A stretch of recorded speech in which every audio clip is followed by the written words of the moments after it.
वासुदेवाय हरये परमात्मने प्रणतक्लेशनाशाय गोविन्दाय नमो नमः। सच्चिदानन्दरूपाय विश्वोत्पत्त्यादिहेतवे तापत्रय विनाशाय श्रीकृष्णाय वयं नमः। श्री गोपाल कृष्ण भगवान हे गोविंद हे गोपाल हे दया निधान। हे गोविंद हे गोपाल हे दया हे गोविंद हे गोपाल हे दया निधान। हे गोविंद हे गोपाल हे दया निधान। हे गोविंद हे गोपाल हे दया निधान। हे गोविंद हे गोपाल हे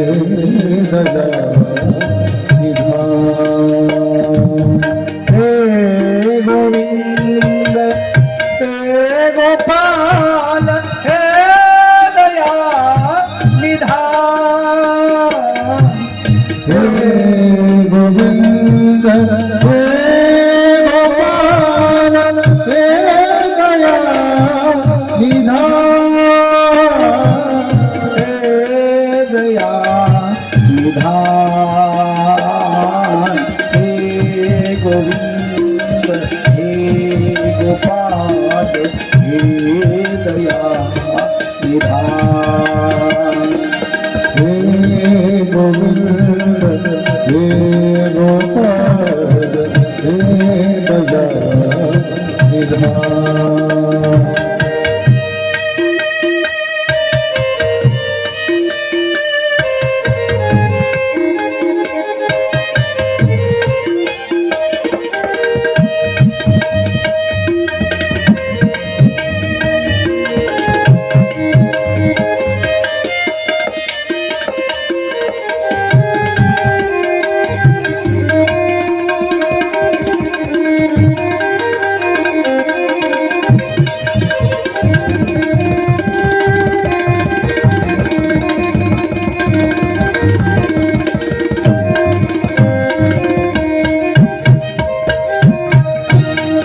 गोविंद हे गोपाल गोविंद हे गोपाल हे दया निधान। हे दया निधान। हे गोविंद हे गोपाल हे दया हे गोविंद हे गोपाल हे दया निधान। हे गोविंद हे गोपाल हे गोविंद गोविंद गोपाल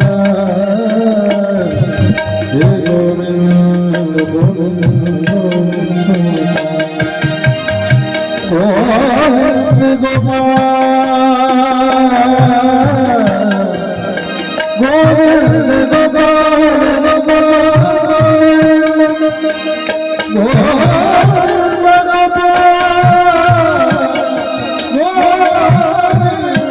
गोपाल हे गोविंद हे गोपाल हे गोविंद हे गोपाल हे दया निधान। हे गोविंद हे गोपाल हे दया निधान। हे गोविंद हे गोपाल हे दया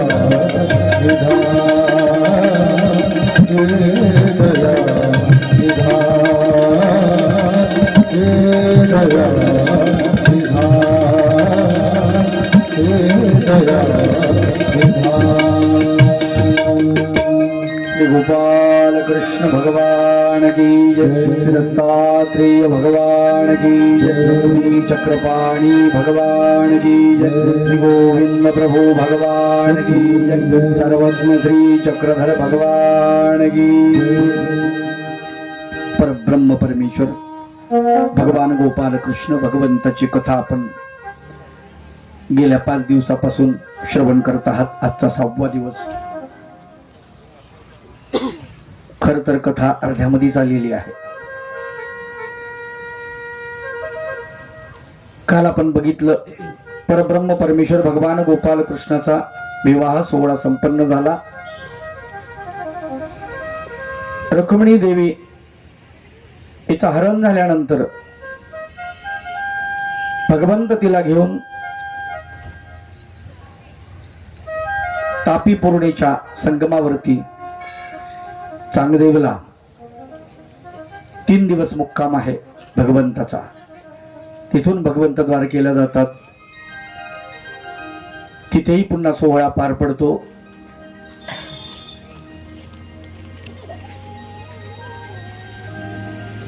एका पाठोपाठ एक अशा अष्टपट्ट नायका भगवंताच्या पत्न्या झालेल्या आहेत. जांबुवंताची कथा भगवंताची गुरुवर्य बाबू शास्त्री बाबांनी सांगितलीच. जांबुवंताच्या रूपानं सत्यभामा ही भगवंताला मिळाली. कालिंदी आदी अष्टपट्ट नायका रुक्मिणी सहित.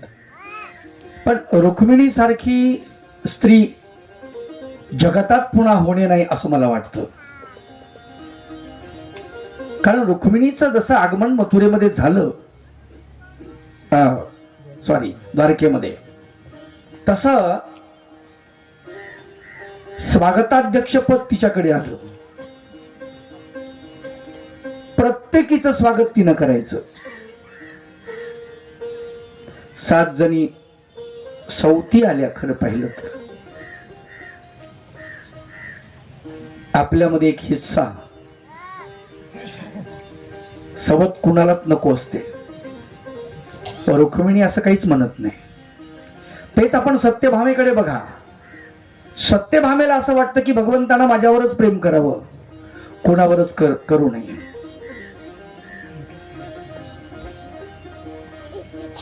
सत्यभामेचा स्वभाव इतका स्वार्थी आहे की भगवंताला माझ्याच घरी थांबावं, माझ्याशीच बोलावं. दिसायलाही सुंदर होती सत्यभामा. पण तुलना जर करायची झाली तर सत्यभामा भगवंताची पत्नी होती. अधिकार तिच्याकडे आहे पत्नीचा सगळा. रुक्मिणी मात्र पत्नीमध्ये अधिक भक्त होती. भक्तामध्ये आणि इतरांमध्ये खूप अंतर असतो. भक्त भगवंतावरती कधीच आपला अधिकार गाजवत नाही आणि म्हणून रुक्मिणीनं भगवंतावरती कधीच आपला अधिकार गाजवला नाही. सत्यभामेनं मात्र गाजवला.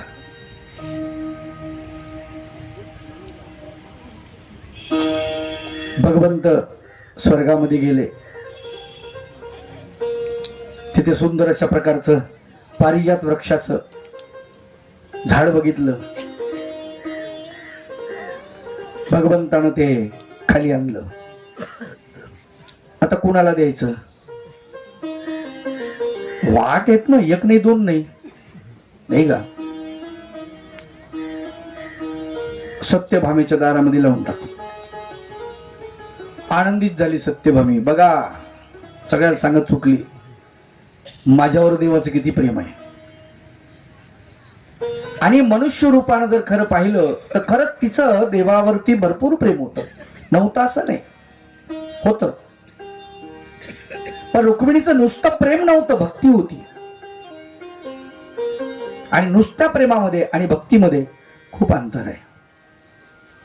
भक्ती ही प्रेमाची पराकाष्ठा आहे. भक्ती हे प्रेमाचं पूर्ण रूप आहे. प्रेम हे भक्तीचं अत्यंत अपूर्ण रूप आहे. अपूर्ण रूप आहे. फुलं मात्र तिकडे पडत होते कंपाऊंडच्या पलीकडं. पलीकडून रुक्मिणीचं घर, झाडीकडं फुलं तिकडं. बरं, कधी मोठी गंमत व्हायची. तिला असं वाटायचं सत्यभामेला भगवंतानी माझ्यावरच सगळं प्रेम करावं, कुणाकडेच बघू नये आणि कुणी भगवंताकडे बघू नये. नाही का?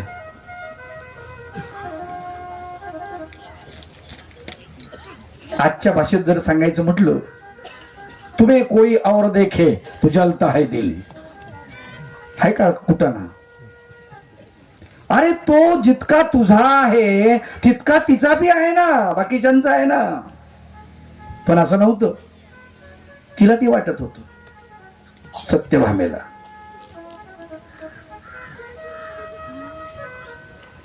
सत्यभामा नारदजी आले एक दिवशी. म्हणजे दादा, तुम्ही एक काम करा, भगवान गोपाल कृष्णाचं माझ्यावरतीच प्रेम राहिलं पाहिजे, कुणावरतीच नाही राहिलं पाहिजे. यासाठी काय करावं लागेल, हा उपाय मला सांगा. अरे म्हणले, असं कुठं असतं का? नाही नाही, काहीतरी असेल ना उपाय. म्हटलं, एक लक्षात घे, जी वस्तू आपल्याला आवडते ना, प्रेम असेल ना ज्या वस्तूवरती, तर ती वस्तू तिचा त्याग करावा लागतो, म्हणजे त्याचं प्रेम अधिक वाढत असतं. म्हटले, असं मार्गामध्ये सांगत असतात बरीच मंडळी, अधिकरण मंडळी, काही बाया, काही भिक्षुक मंडळी. बाबा, मला हा पदार्थ जास्त आवडतो. मग ते बाबा सांगतात, अधिकरण सांगतात, तुम्ही हे सोडून द्या, 1 वर्षभर 6 महिने खाऊ नका, त्याचा परिच्छेद करा, म्हणजे तुमची ती आवडी हे होऊन जाईल, भगवंताकडे आवडी लागेल. हे म्हटले, ठीक आहे, काय हरकत नाही. आता असं थोडंच म्हटलं नारदानी, तुला जी वस्तू आवडते सर्वात प्रिय ती मला देऊन टाक. मग कशी द्यायची? काही नाही म्हणजे, लोटावर पाणी घ्यायचं, हातावरती संकल्प सोडायचा, कृष्ण अर्पण म्हणायचं, मिटलं म्हणे काम. आता हिनं विचार करावं ना, आव दे खान ताव, लोटा उचलला, करा म्हणले हात पुढं केला नारदानी. म्हणे, कृष्ण कृष्णार्पण, कृष्णाचं दान करून टाकले. कृष्ण भगवंत बसलेत झोपाळ्यावर बघत. आता हातावर पाणी पडल्या पडल्या भिक्षुक कशाला थांबतो? झाली दक्षिणा भेटली, जेवण बी झालं, भोजन बी झालं, सगळं झालं. आता काय येतो? कार्यक्रम संपला. उचलली, पोटली, घातली काखेमध्ये. चलो चेले जी, ये अपना ये उठाओ, चिमटा उठाओ, ये चिपळ्या वगैरे, चलो विना उठाओ, चलो. ठीक आहे गुरुजी, उचलला विना. कोणी? भगवंतानी.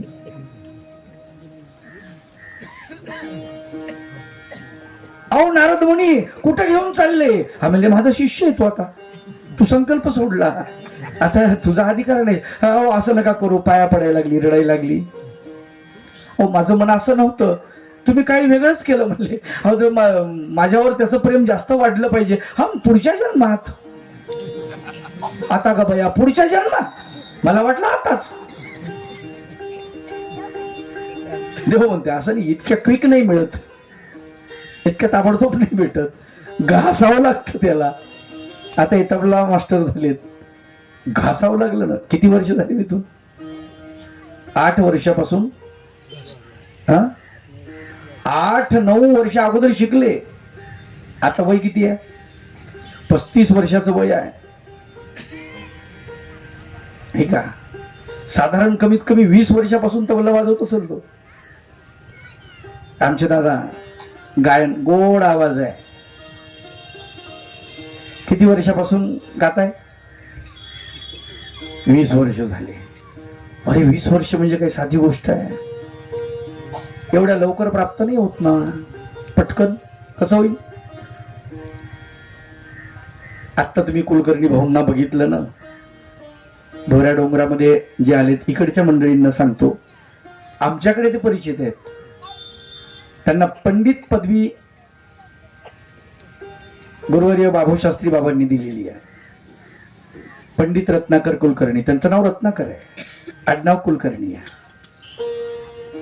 उपदेशापुरते महानुभावांचा संबंध आहे, उपदेशापुरता. मला गुरुमंत्र घ्यायचा आहे म्हणून गुरुकडे गेलेत, त्याच्यानंतर पुस्तकच त्यांचं गुरु बनलं, पुस्तकच गुरु बनलं. काय खणखणीत आवाज आहे, 82 वर्षाचं वय आहे. कलगी तुऱ्याचे कार्यक्रम करायचे, तुऱ्याचे कार्यक्रम करायचे भाऊ, आणि ते कार्यक्रम असे जोरात असायचे, 3 मध्ये गायचे. भाऊंना म्हटलं तुम्ही गाणी लिहिली असतील ना, लाखो गाणी लिहिली असतील म्हणे मी, किती हजारो नाही लाखो. आणि म्हणलं त्याचं काय केलं, कार्यक्रम संपाला फाडून फेकली म्हणे तिथंच. कमाल आहे की नाही.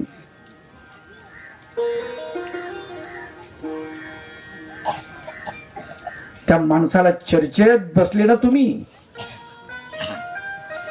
साधू जर समोर बसले, बरं इतक्या नम्रतेने तो माणूस बोलतो, इतक्या नम्रतेने बोलतो, कधीच अहम त्यांच्यामध्ये घुसला नाही, कधीच नाही.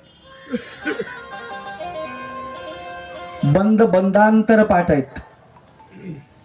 काय वाचन असेल, कधी केलं असेल, पक्ष तर आहेतच, सूत्र तर सोडूनच द्या, सूत्राबद्दल तर विचारूच नका. समश्लोकी नावाची श्रीमद भगवद्गीतेवरची मराठीतली टीका केली त्यांनी. 700 श्लोक गीतेचे, 700 श्लोकच त्यांनी बनवले. रामदास स्वामींच्या मनाचे श्लोक या छंदामध्ये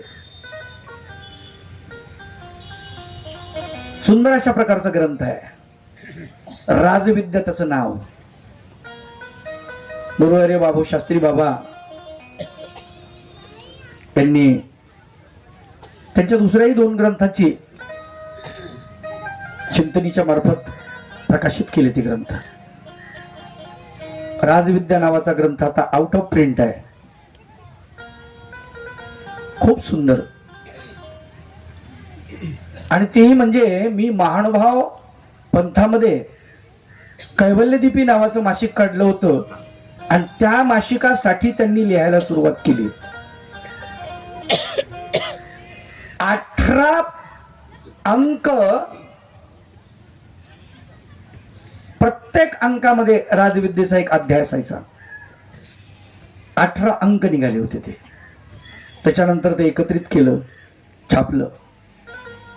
बाबा म्हणतात तसं पुस्तक लोक घेत नाही, फार कमी प्रमाणामध्ये, वाचन खूप कमी झालं. आणि कोरोना काळापासून तर फारच कमी झालं. कोरोनाच्या अगोदर माझी पुस्तकं, बाबाची सोडून द्या, माझी स्वतःची 10 पुस्तकं प्रकाशित झालीत आतापर्यंत. 1.5 लाखाची पुस्तकं खपायची. आता ते 20,000 आणि 30,000वर आलेले आहेत. पुस्तक वाचत नाहीत लोक.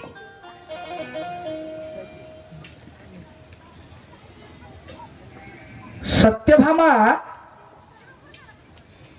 रुक्मिणीचा द्वेष करते, इतरांचा द्वेष करते, आणि कृष्ण भगवंत माझ्यावरतीच प्रेम करावं असं तिला वाटतं. चित्र बदललं. झोळी उचलली भगवंतानं, विणा उचलला, चिपळ्या उचलला, निघाले. पाय पकडले नारद मुनीचे सत्यभामेनं. महाराज, याच्यावर काही उपाय असेल ना? म्हणजे आहे ना. तसं तर माझा शिष्य मी देऊ शकत नाही, तो माझा आहे आता, पण आता तुझं लईच प्रेम आहे असं म्हणती, त्याच्यामुळं याच्यावर उपाय आहे. पण याच्या भारोभार तुला सोनं द्यावं लागेल. काय द्यावं लागेल? सोनं. हा, तिच्या एवढंच ना? विचार करा. आता तुला सकाळी बाबा अप्रमेयू असं म्हटलंय, सूत्र सांगितलं बाबांनी सकाळी. परमेश्वर कसा आहे? परिमाणानं मोजल्या जात नाही. त्याला लिटर मध्ये मोजता येत नाही, मीटर मध्ये मोजता येत नाही, किलोमीटर मध्ये नाही, किलो मध्ये नाही, क्विंटल मध्ये नाही. त्याला कशातच मोजता येत नाही. आलं का लक्षात? अप्रमाण आहे तो, कुठल्या प्रमाणानं त्याला सिद्ध केल्या जात नाही. आता त्याला मोजायचं कसं? आणि ही येडी म्हणती हात तिच्या एवढंच ना, त्याच्या वजनाचं सोनं पाहिजे ना तुम्हाला. नाही ठीक आहे, लावला तराजू. एका पारड्यामध्ये भगवंताचा खेळ सुरू झाला. बसा म्हणले, बस आता बसा. एका पारड्यामध्ये सोनं टाकायला, घरातलं सगळं सोनं आणलं, अलंकार टाकली, नथ बी काढली.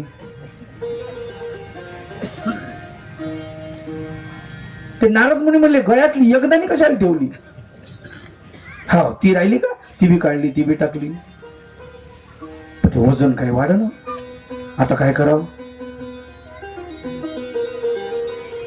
मग याच्याकडे जाय, तिच्याकडे जाय, तिच्याकडे जाय. किती होत्या? 16,000. माहिती आहे ना गणित? 16,108. सगळी गुण आणल्या. कमीत कमी अलंकार द्या तुमचे. आता सगळे बसलं की गडबच व्हायचं ना ते. हा दादा बघ काही जागेवर हालोच ना, किती टाका. भगवंत आपले शांत, डोळे असे करणं चालू भगवंताचे.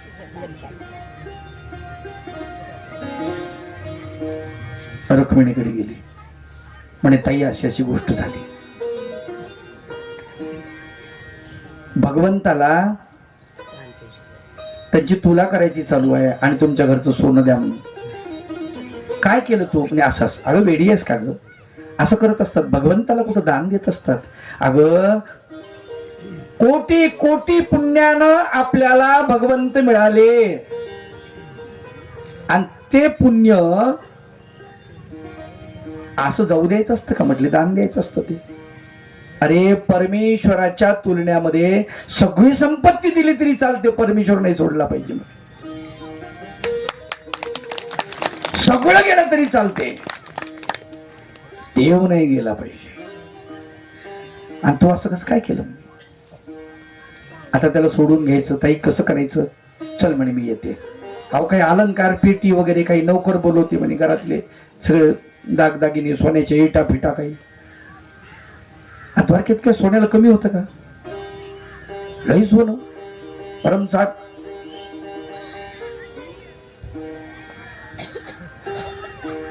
ती म्हणे काही गरज नाही, चल. जाता जाता तुळशीचं पान तोडलं, गेली. काढा म्हणे, सगळं सोनं काढा, सगळं काढा, काही काहीच ठेवू नका. अगं काय कर, काढा सगळं, काढा. सगळं काढलं.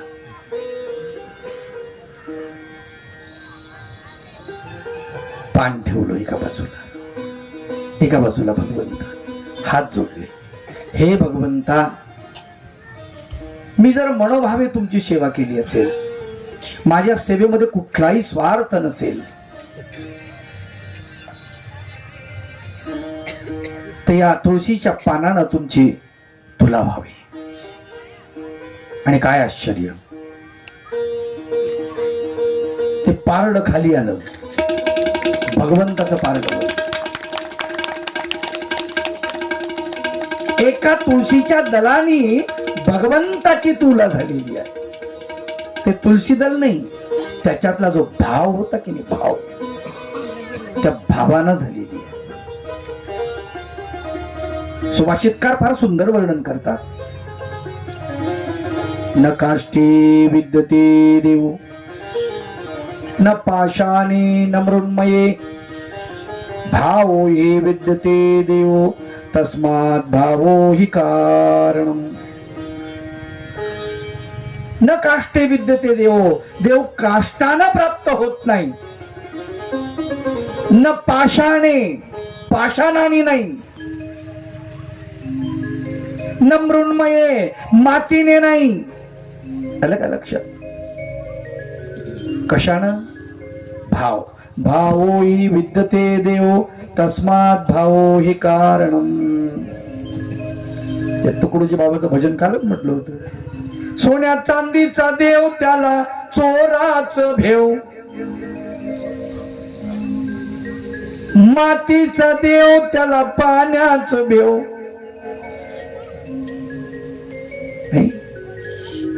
दगडाचा देव त्याला वडराच भेव. तिकडे विदर्भात एक बाबा आहे कीर्तनकार, सत्यपाल बाबा. ते काय म्हणतात माहितीये? अरे बिस्कुटचा देव त्याले पोट्याईचा भेव. आहे की नाही?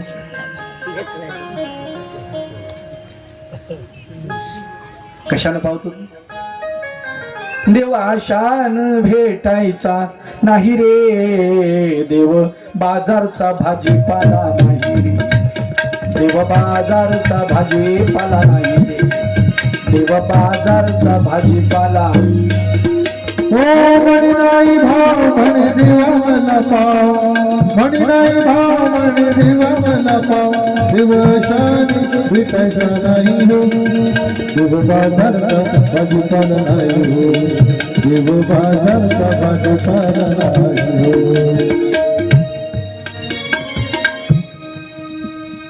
भाव सगळ्यात महत्वाचा आहे. तुला झाली ती भावानं झाली, लक्षात ठेव. परब्रह्म परमेश्वर भगवान गोपाल कृष्ण 16,107 स्त्रियांचे दागिने टाकले. घरात डब्यात असेल, पेटीत असेल, ते सगळं काढून आणलं, ते टाकलं, पण त्याने चोलना जाईल. लोक गमतीने असंही म्हणतात 16,108 बाईक एवढ्या. पण या कशा? 8च आहेत. ज्यांच्यासोबत लग्न झालं ना त्या फक्त 8 आहेत. 16,100 कुठल्या आहेत? भागवत फार सुंदर कथा सांगते. भौमासुराची बंदिखानी, धावा करती गोपे कामिनी. 16 सहस्र पावलाची वृष्णी, त्वा भौमा मर्दोनी गोपे आणिल्या. भौमासुर नावाचा राक्षस आहे. त्यांनी काय केलं माहिती आहे? प्रत्येक राजाला हरवायचं युद्धामध्ये. बलाढ्य होता. त्याची बहीण, त्याची पत्नी, त्याची मुलगी, सून, जे काय असेल ते घेऊन जायच्या. स्त्री म्हणजे अस्मिता असते, लक्षात. खरं पाहिलं तर 16,100 स्त्रिया त्यांनी आणल्या. त्या अगदी सामान्य स्त्रिया नव्हत्या. काही शेतकऱ्याच्या पोरी, शेतकऱ्याच्या पत्न्या थोड्याच होत्या. त्या राजाच्या राण्या होत्या, राजकुमारी होत्या. त्यांना आणलेलं होतं त्या आणि बंदीशाळेत टाकलं होतं. खरं पाहता ज्याला आपल्या पत्नीचं रक्षण करता आलं नाही, ज्याला आपल्या बहिणीचं रक्षण करता आलं नाही, ज्याला आपल्या मुलीचं रक्षण करता आलं नाही, त्यानं त्याच वेळेस प्राण द्यायला पाहिजे होता, मरायला पाहिजे होता. बरोबर आहे की नाही? काय अर्थ आहे हो? तुम्ही तुमच्या बहिणीचं रक्षण करू शकत नाही, मुलीचं रक्षण करू शकत नाही, पत्नीचं रक्षण करू शकत नाही. अर्थ काय तुमच्या जगण्याला? पण ते खुशाल जगत होते.